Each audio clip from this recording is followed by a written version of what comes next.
1 year ago, he learned the truth. You're a wizard, Harry. And his first year at Hogwarts school became legend. And so, for Harry Potter and his friends, another year begins.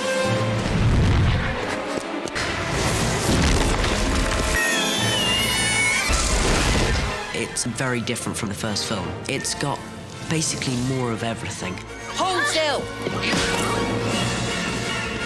There's kind of more room for action. Much more adventurous, yeah. The chamber is said to be the home of a monster. I can't wait to see the spiders. What? It continues to be a faithful adaptation of the second book. Who are you? Dobby the house elf. I think it's funnier than the first film. There's new characters in this. Nice big smile, Harry. Together you and I rate the front page. Everywhere that Gilderoy intercedes or intervenes and causes some version of mayhem. Draco's back, and he's a lot worse in the second film than he is in the first. It's just great fun. But if there really is a Chamber of Secrets, and it's really been opened, then that means that The heir of Slytherin has been returned to Hogwarts. The first film opened on Friday, and then on Monday we were immediately into shooting Chamber of Secrets. You know, you just back to work, back with the people you know. Hey, welcome back. It was really good to see everybody again. It was really good to actually sit in front of the camera and film with them. The challenge of the first film was to basically explain to the audience what's going on in this kid's life. Having done that, you can get into the second film and immediately get into the story. That's what's exciting about doing the second film. He's discovered his home at Hogwarts. Hogwarts is where he belongs. And when he comes back, he discovers that there's a real threat to his school. The Chamber of Secrets has indeed been opened. Oh dear, we are in trouble.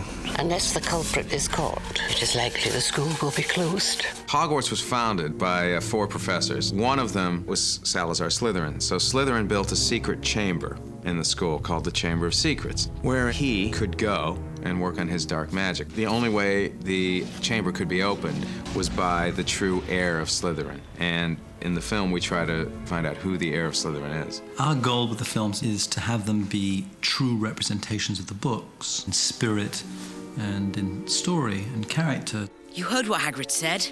Follow the spiders. They're heading into the dark forest. Why spiders? Why couldn't it be follow the butterflies? It was also exciting to make a darker picture, slightly more of an action-adventure film this time around, which is really exciting to me. It appeals to the 10-year-old boy inside of me. Don't panic. Unlike a pure remake or a pure sequel, it's a story that exists on its own terms. Can we panic now? Harry's character is very different from in the first film. Harry's a lot stronger character. In the first film, Harry's very reactive to everything around him, and in the second film, he's very proactive. Rictus Emperor! Harry! Hagrid! Hello, Hermione. Hermione definitely becomes more sort of easygoing. She's kind of a little less obsessed with books and work, and she kind of settles down a bit. Why are we brewing this potion in broad daylight in the middle of the girls' lavatory? Don't you think we'll get caught? Ron's kind of changed because his sister's now there, and he's kind of got to be the big brother, kind of looking after the sister. And in this film, we've got the owl. I've got the owl, Errol, who's really, really stupid and clumsy. What we really wanted to explore in the second one is the fact that the kids are getting older. It's the second year at Hogwarts for these 3 children. So things are starting to get a little more complex. Relationships aren't as simple as they once were.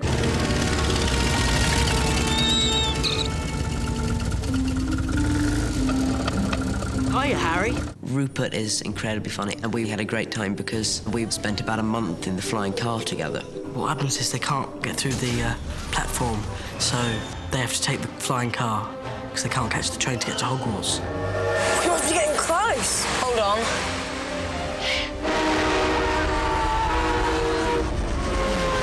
Which, in the end, turns out to be an incredibly bad idea, as they end up flying straight into an incredibly violent tree.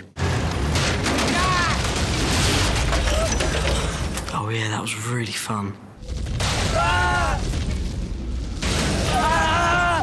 Those were some of the best filming days, I think. Why are you so determined to embarrass me? I'm not determined to embarrass you. I'm determined to be taller than you are. Me, Rupert and Emma and some of the other kids have developed really strong bonds now. We all get on very, very well. But we're not really enemies. We love each other, really. Me and Tom get on really well in real life. In the film, they really hate each other. Famous Harry Potter. Can't even go to a bookshop without making the front page. Draco Malfoy is a bit cleverer. I reckon he's got a bit cleverer over the years because he seems to think of more evil schemes. Scared Potter. You wish. I cheat a little bit at the beginning. Inverted static!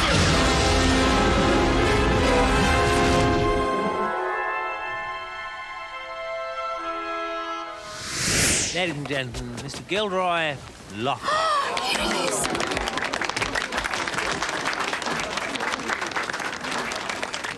Mum fancies him.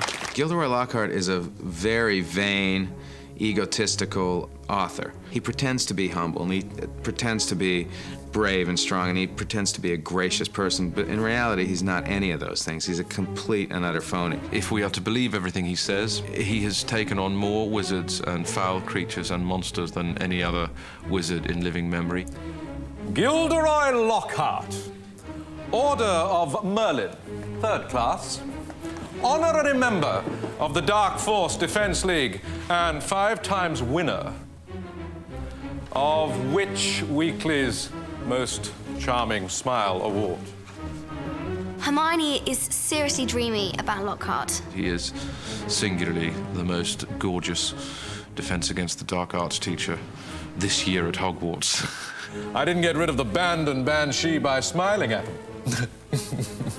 Boys hate him. They're just embarrassed by him. He's cringeworthy. He's just, ugh. Now, be warned. It is my job to arm you against the foulest creatures known to wizard kind. What tips Harry and Ron off is he can't quite deliver on his ability to control a group of Cornish pixies, which he's brought into the classroom. Pesky pixie pestanomi! That, as you might say, is not a success. Mr. Potter. Lucius Malfoy. We meet at last. Lucius Malfoy. He is a slime ball, basically. Your scar is legend. As, of course, is the wizard who gave it to you. Voldemort killed my parents. You must be very brave to mention his name. Well, Lucius is a very dull character. I mean, he's a thoroughly unpleasant man. He's completely supreme in his arrogance and ruthlessness. There's nothing that he wouldn't do. Out of my way, Potter. So the camera loves him, and unfortunately, the camera loves him in a really evil way. He personifies evil to me on screen. And you must be Miss Granger. Yes, Draco's told me all about you. The fun in this for me is being as grotesque as I can and yet trying to make it real. It's tricky with Lucius. There's not a lot going for him in the popularity stakes. Remember, and slow, telling a tale, big and sinister, soft, set, and action. It's been 50 years since the chamber was last opened. You wouldn't tell me who opened it, only that they were expelled. The one thing that the success of the first film enabled us to do was to sit back and be a little more relaxed about what we were doing and have a lot more fun with it. That's actually great. So you'll find a lot more humor in this film. There's more of a playful side, certainly from me and the kids. Say something! Malfoy had just been really horrible to Hermione, and Ron tried to stick up for her and did a spell, but it hit him, and he began to choke out slugs. But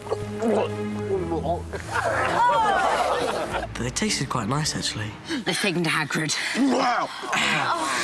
It's an amazing world for somebody to play in. For a 12-year-old, you know, it's Oz. I am so lucky. How many kids in the world would pay thousands to be doing this right now? I wouldn't have swapped this for anything. It was such a great atmosphere, the first film, and we wanted to maintain that experience. So you do form specific bonds, and you form a strong sense of almost family with the crew, and I wanted to continue that on the second film. There was a sense of coming into a family, being the newcomer, but being very welcome. So that was a nice atmosphere, friendly, and people laugh. The kind of humour that's in the books is on the set. I think everyone's a bit more kind of relaxed, really, you know, just because we know what to do and what to expect. The kids really felt comfortable with all departments, and I thought, well, I'd like to keep it comfortable. Again, it's all about making those kids, the core of kids, feel comfortable on the set. In the first one, I'd never done any professional acting, so I was nervous. Now I know the people that I'm working with, and I know my surroundings, so I feel a lot more relaxed, and I feel as though I can really have a good time with this one. When you look at him, I just want you to give him a cold, hard look when he keeps doing this. Like, don't roll your eyes, just like... Chris Columbus is wonderful. He's magic with those children. He's so patient. He's so understanding. They love him. He loves kids. That's excellent, guys. Really. Good focus.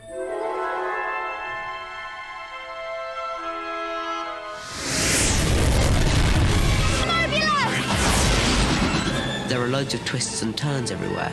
Harry? Ron. Excellent. The snakes and the spiders. Not any spells? Quidditch. I suspect the audience will be quite looking forward to me getting my comeuppance. The characters develop and the friendships develop. Do you think there really is a Chamber of Secrets? Yes. The effects are stunning this time around. How dare you steal that car? It's a lot scarier. It's funnier. It's got more action. Harry! Hold on! It's going to be amazing.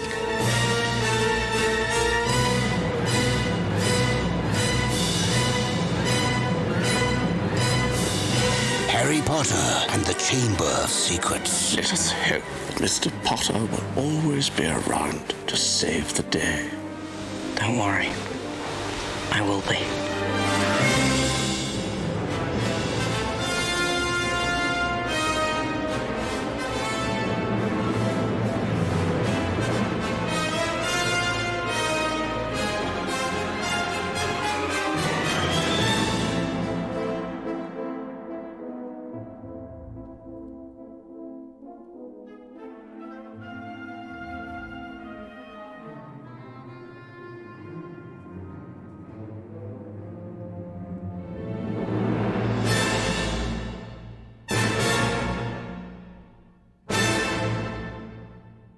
So sorry, dozed off. What have I missed?